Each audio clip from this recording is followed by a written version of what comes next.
அனைவருக்கும் வணக்கம். இன்னைக்கு வந்து 28/2024 செவ்வாய்க்கிழமை அன்னைக்கு Nifty index, bank Nifty index and இன்னைக்கு எக்ஸ்பைரி இருக்க ஃபின் நிஃப்டி இது மூணுலையுமே சிபிஆர் இண்டிகேட்டர் யூஸ் பண்ணி எப்படி ட்ரேட் பண்ணுறது அப்படிங்கிறத பார்த்துடலாம். அதுக்கு முன்னாடி நேற்று யூஎஸ் மார்க்கெட்டில் என்னாச்சு அப்படிங்கும்போது உங்களுக்கு டவ் ஜோன்ஸ் வந்து பார்த்தீங்கன்னா 0.58% வந்து மேலே ஏறி முடிஞ்சிருந்துச்சு. உங்களுக்கு இந்த ப்ரைஸ் ஆக்ஷனை பார்த்தாலே தெரியும், நல்ல ஹையர் ஹை போட்டிருக்கான். கிட்டத்தட்ட டே ஹைக்கு பக்கமாக க்ளோஸ் வச்சுருக்கான். உங்களுக்கு நீங்கள் வந்து சிபிஆர்லேயுமே பார்க்கும்போது கிட்டத்தட்ட உங்களுக்கு வந்து R2க்கு பக்கமாக க்ளோஸ் வச்சுருக்கான். நல்ல ஒரு பாசிட்டிவ் சைன் தான். S&Pயும் அதே மாதிரி தான், கிட்டத்தட்ட 1% மேலே ஏறி இருக்கான். நல்லா வந்து மேலே க்ளோஸ் வச்சுருக்கிறான். நாஸ்டாக்கும் வந்து பார்த்திங்க அப்படின்னா பயங்கரமாக மேலே போயிருக்கிறான், மேலே க்ளோஸ் வச்சுருக்கிறான். இது மூணுமே வந்து பார்த்திங்க அப்படின்னா நல்ல ரேலி ஆகிருக்கு. நாஸ்டாக்கில் 1.32% வந்து பாசிட்டிவாக முடிஞ்சிருக்கான். உங்களுக்கு ஸ்டாக்ஸை பொறுத்த வரைக்குமே வந்து பார்த்திங்கன்னா உங்களுக்கு மோஸ்ட்லி எல்லா ஸ்டாக்ஸுமே நல்ல பாசிட்டிவாக தான் முடிஞ்சிருக்கு. ஸோ இது எல்லாமே யூஎஸ் மார்க்கெட்டுக்கு செம்ம பாசிட்டிவிட்டியான ஒரு விஷயம். விக்ஸுமே வந்து பார்த்திங்க அப்படின்னா நேற்று வந்து ஒரு 0.6% வந்து டவுன் ஆகிருக்கு. இதுவுமே வந்து பாசிட்டிவான விஷயம் தான். அடுத்து நம்ம இந்தியன் ஏடிஆர் பார்த்துருவோம். ஸோ இதுதான் வந்து பார்த்திங்கன்னா நேற்று இந்தியன் மார்க்கெட்டை க்ளோசிங் ப்ரைஸு. இன்ஃபியும் விப்ரோவும் வந்து பார்த்திங்கன்னா பாசிட்டிவாக முடிச்சிருக்காங்க. HDFC பேங்க் வந்து ஃப்ளாட்டாக முடிச்சிருக்கான். ஐசிஐசி மட்டும் 1% நெகட்டிவில் முடிச்சிருக்கான். அப்படியே நீங்கள் வந்து இங்கே பார்க்கும்போது உங்களுக்கு வந்து இன்ஃபோசிஸ் வந்து நல்லா பாசிட்டிவாக முடிச்சிருக்காங்க compared to Indian markets. ICICI வந்து கொஞ்சம் ஓகே, உங்களுக்கு பேங்கிங் ரெண்டுமே வந்து பார்த்திங்கன்னா கொஞ்சம் பாசிட்டிவாக இருக்குது. விப்ரோவும் பாசிட்டிவாக இருக்குது. ஸோ ஏடிஆர் ஃபுல்லாமே ஒரு நல்ல பாசிட்டிவிட்டி வந்து இண்டிகேட் பண்ணுது. ஸோ இது வந்து இந்தியன் மார்க்கெட்டுக்கு ஒரு பாசிட்டிவான விஷயம் தான். அதுக்கப்புறமா வந்து பார்த்திங்கன்னா நம்ம வந்து எஃப்ஐடிஏ டேட்டா பற்றி பார்ப்போம். ஸோ எஃப்ஐடிஏ டேட்டா பொறுத்த வரைக்கும் உங்களுக்கு எஃப்ஐ வந்து ஒரு 2600 கோடிக்கு சேல் பண்ணியிருக்காங்க. டிஏ வந்து 1800 கோடிக்கு பை பண்ணியிருக்காங்க. நெட் ஃபிகர் மைனஸில் இருக்குது. அண்டு ஃப்ரைடே அன்றைக்கி ஒரு 700 கோடி பை பண்ண எஃப்ஐ திருப்பி வந்து 2000+ க்ரோர்ஸ் வந்து செல்லஸாக மாதிரி இருக்காங்க. இது மார்க்கெட்டுக்கு ஒரு நெகட்டிவான விஷயம் தாங்க. அண்டு வழக்கமாக வந்து பார்த்திங்கன்னா எஃப்ஐ வந்து செல் பண்ணுறத விட டிஏ வந்து அதிகமாக வாங்குவாங்க. இந்த நெட் ஃபிகர் அப்படிங்கிறது பாசிட்டிவாகவே இருக்கும். ஆனால் இப்போ வந்து பார்த்திங்கன்னா நெட் ஃபிகருமே நெகட்டிவாக இருக்குது. இதுவுமே வந்து ஒரு நெகட்டிவான விஷயம் தாங்க. அண்ட் இப்போதைக்கு வந்து வேர்ல்டு மார்க்கெட் ஃபியூச்சர்ஸை பொறுத்த வரைக்கும் உங்களுக்கு வந்து யூஎஸ் மார்க்கெட் எல்லாமே வந்து பார்த்திங்கன்னா ஃப்ளாட்டாக இருக்குது. யூரோப்பியன் மார்க்கெட்டும் ஃப்ளாட்டாக தான் இருக்குது. உங்களுக்கு நிக்கியும் ஃப்ளாட்டாக தான் இருக்குது. காஸ்பி மட்டும் பாசிட்டிவாக இருக்கான். ஸோ உங்களுக்கு மோஸ்ட்லி எல்லா மார்க்கெட்டுமே வந்து பார்த்திங்கன்னா ஃப்ளாட்டாக தாங்க இருக்குது.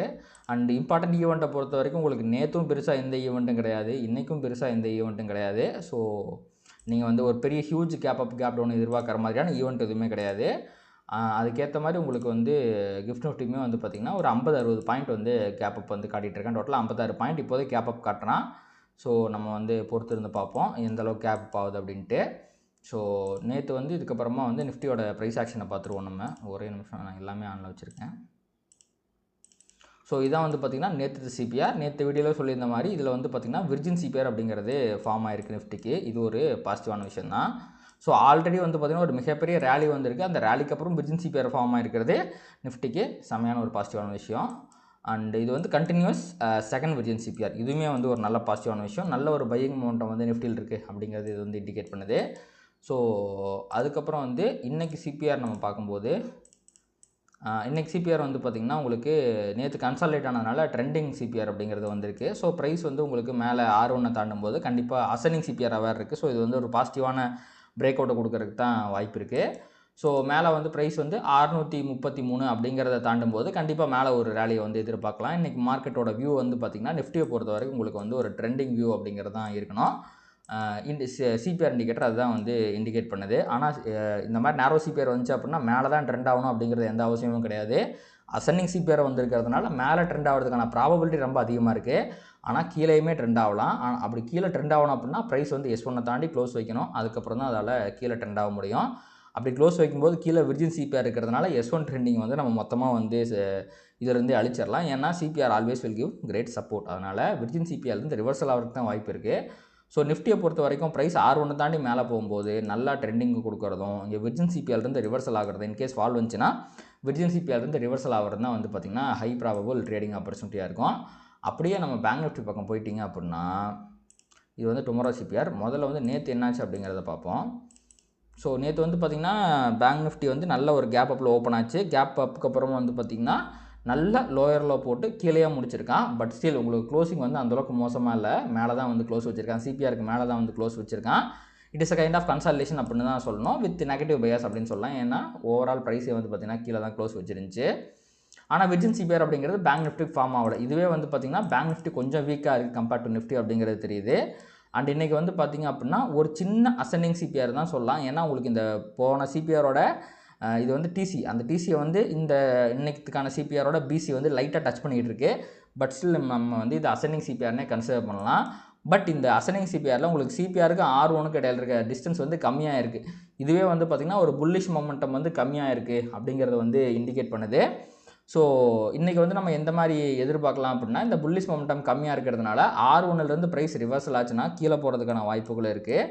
அதே மாதிரி உங்களுக்கு S1லேருந்து ப்ரைஸ் ரிவர்சல் ஆச்சு அப்படின்னா மேலே போகிறதுக்கான வாய்ப்புகள் இருக்குது. இந்த S1 கிட்ட தான் வந்து பார்த்திங்கன்னா மந்த்லியோட S1 இருக்குது. ஸோ கண்டிப்பாக இது வந்து ஒரு மிகப்பெரிய சப்போர்ட் ஜோனாக இருக்கும். இந்த 50,200 அப்படிங்கிறது தான் மந்த்லியோட S1. அண்ட் ப்ரீவியஸ் டேமே, அதாவது நேற்றுமே வந்து பார்த்திங்கன்னா உங்களுக்கு நல்ல நெகட்டிவ் மொமெண்டம் இருந்தாலுமே ஒவ்வொரு தடவை அந்த லோ ஃபார்ம் ஆகும்போதுமே அது நல்ல ஒரு பையிங் ப்ரெஷர் அந்த இடத்துல இருந்துச்சு. ஸோ ஓவராலாகவே ப்ரீவியஸ் டே லோ அப்படிங்கிறதுமே ஒரு நல்ல ஒரு ரிவர்சல் பாயிண்ட்டாக இருக்கும். அண்ட் பேங்க் நிஃப்டிக்கு வந்து பார்த்திங்கன்னா இது வந்து ஒரு மீடியம் சிபிஆர் இருக்கும், வைடு சிபிஆருக்கு நடுவில் இருக்கிற ஒரு சிபிஆர். ஸோ மோஸ்ட்லி இன்றைக்கி ப்ரைஸ் வந்து கன்சாலிடேஷன் ஆகிறதுக்கு தான் நிறையா வாய்ப்பு இருக்குது. கன்சாலிடேஷன் அப்படின்னா ரிவர்சல் ட்ரேடு தான் உங்களுக்கு ஹை ப்ராபபிள் ட்ரேடாக இருக்கும். So R1 reversal or CPR reversal, bullish bearish ரெண்டுமே வந்து இதுக்கு வந்து கரெக்டாக இருக்கும். அதே மாதிரி S1 ரிவர்சலுமே வந்து பார்த்திங்கன்னா இதுக்கு வந்து ஒரு ஹை ப்ராபபிள் ட்ரேடாக இருக்கும். ஸோ இன்றைக்கி பேங்க் நிஃப்டியை பொறுத்த வரைக்கும் நீங்கள் வந்து ஒரு பக்கம் ப்ரைஸ் ட்ரெண்ட் ஆகும் அப்படின்னு எதிர்பார்க்கக்கூடாது. உங்களுக்கு ஏதோ ஒரு இடத்துலேருந்து ரிவர்சல் ஆகும் அப்படிங்கிறது உங்களுடைய வந்து இன்றைக்கி மார்க்கெட்டு பேங்க் நிஃப்டிக்கான வியூவாக இருக்கணும். என்றைக்குமே வந்து நிஃப்டி ஒரு மாதிரியும் பேங்க் நிஃப்டி ஒரு மாதிரியும் டிஃப்ரெண்ட் சிக்னல் காட்டினாங்க அப்படின்னா அன்றைக்கி டேவை ப்ரெடிக்ட் பண்ணுறது அப்படிங்கிறது ரொம்ப கஷ்டம். ஸோ எய்தர் நீங்கள் ஏதோ ஒரு இண்டெக்ஸை தான் ஃபாலோ பண்ணி ஆகணும். அவனை பார்த்து இவனை, இல்லை இவனை பார்த்து அவனை ட்ரேட் எடுத்தீங்க அப்படின்னா அது வந்து தப்பாக போகிறதுக்கான வாய்ப்பு இருக்குது. ஸோ இந்த பர்டிகுலர் இண்டெக்ஸுக்கு இன்றைக்கான ப்ரைஸ் ஆக்ஷன் என்ன அப்படிங்கிறத பார்த்துட்டு நீங்கள் டிசைட் பண்ணிக்கலாம். But as per the setup இன்றைக்கான பேங்க் நிஃப்டிக்கான ஹை ப்ராபபிள் ட்ரேட் அப்படிங்கிறது எல்லா ரிவர்சல் ட்ரேடுமே R1 reversal, CPR reversal, bully, CPR reversal, bearish, previous day high reversal, previous day low reversal and S1 reversal, இது எல்லாமே வந்து பார்த்திங்கன்னா பேங்க் நிஃப்டிக்கு ஹை ப்ராபபிள் ட்ரேட் தான். பேஸ்ட் அந்த ப்ரைஸ் ஆக்ஷன் அதை வந்து நம்ம டிசைட் பண்ணிக்கலாம். அடுத்து நம்ம ஃபின் நிஃப்டியை பார்ப்போம். ஃபின் நிஃப்டியில் வந்து நேற்று விர்ஜின் சிபிஆர் அப்படிங்கிறது ஃபார்ம் ஆகலை. நேற்று வந்து பார்த்திங்கன்னா ஃபினான்ஷியல் மொத்தமே வந்து பார்த்திங்கன்னா கொஞ்சம் நெகட்டிவாக தான் இருந்துச்சு. இதான் வந்து பார்த்திங்கன்னா நேற்று ஃபார்ம் ஆன price action same as bank nifty. இப்போ வந்து பேங்க் நிஃப்டி 0.29% டவுன்னா ஃபின் நிஃப்டி 0.23% டவுனு. சின்ன சின்ன வேரியேஷன்ஸ் இருந்தாலுமே பேங்க் நிஃப்டியோட அதே ப்ரைஸ் ஆக்ஷன் தான் ஃபாலோ பண்ணியிருக்கு.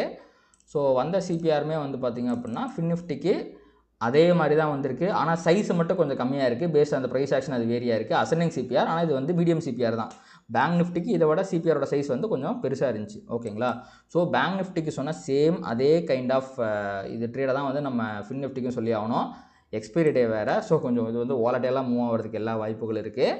So CPR reversal, bullish bearish ரெண்டுமே ஹை ப்ராபபிள் ட்ரேடு தான். R1 ரிவர்சல், S1 ரிவர்சல், இது எல்லாமே வந்து பார்த்திங்கன்னா ஃபின் நிஃப்டிக்கு பேங்க் நிஃப்டியில் சொன்ன மாதிரியே same high probable trading opportunity தான். அதில் இருக்கிறதுல நம்ம ஹை ப்ராபபிள் ட்ரேடுனா S1லேருந்து ப்ரைஸ் ரிவர்ஸ் ஆகிறது தான். இன்கேஸ் இன்றைக்கி ஃபால் வந்துச்சு அப்படின்னா அந்த ஃபால் கீழே போயிடும் அப்படின்னு நினைக்காதீங்க. S1 அப்படிங்கிறது மிகப்பெரிய சப்போர்ட்டாக இருக்கும். அங்கேருந்து ரிவர்சல் ஆகிறதுக்கு நிறையா சான்சஸ் இருக்குது. ஏன்னா இது ஒரு அசெண்டிங் சிபிஆரில் S1 ரிவர்சல் ஒரு ஹை ப்ராபபிள் ட்ரேடிங் ஆப்பர்ச்சுனிட்டியாக இருக்கும். ஸோ இதான் வந்து பார்த்திங்கன்னா ஃபின் நிஃப்டியை பொறுத்த வரைக்கும் high probable trading opportunities. So அவ்வளோதாங்க. அண்ட் இம்பார்ட்டன்ட் ஈவெண்ட்டும் எதுவும் இல்லைன்னு நான் உங்கள்கிட்ட சொல்லியிருக்கேன். இன்னொரு இடைச்சல்கள், உங்களுக்கு பிட்காயின் வந்து பார்த்திங்கன்னா செமையாக மேலே போயிருக்கான். 60,000 திருப்பி உடச்சிட்டான்.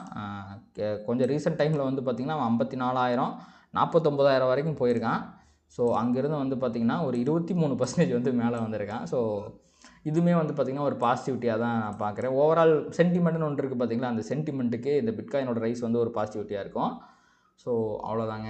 ஸோ இதோட இந்த வீடியோ நம்ம முடிச்சுக்கலாம். கண்டிப்பாக இந்த வீடியோ வந்து உங்களுக்கு யூஸ்ஃபுல்லாக இருந்திருக்கும் அப்படின்னு நம்புறேன். இந்த வீடியோ உங்களுக்கு பிடிச்சிருந்துச்சுன்னா அதை லைக் பண்ணுங்கள், கமெண்ட் பண்ணுங்கள், ட்ரேட் பண்ணுற மற்ற நண்பர்களுக்கு ஷேர் பண்ணுங்கள். அது யூடியூபில் கருத்து ட்ரிகர் பண்ணி நிறைய பார்வையாளர் நம்ம சேனலுக்கு கொண்டு வந்து சேர்க்கும். நன்றி.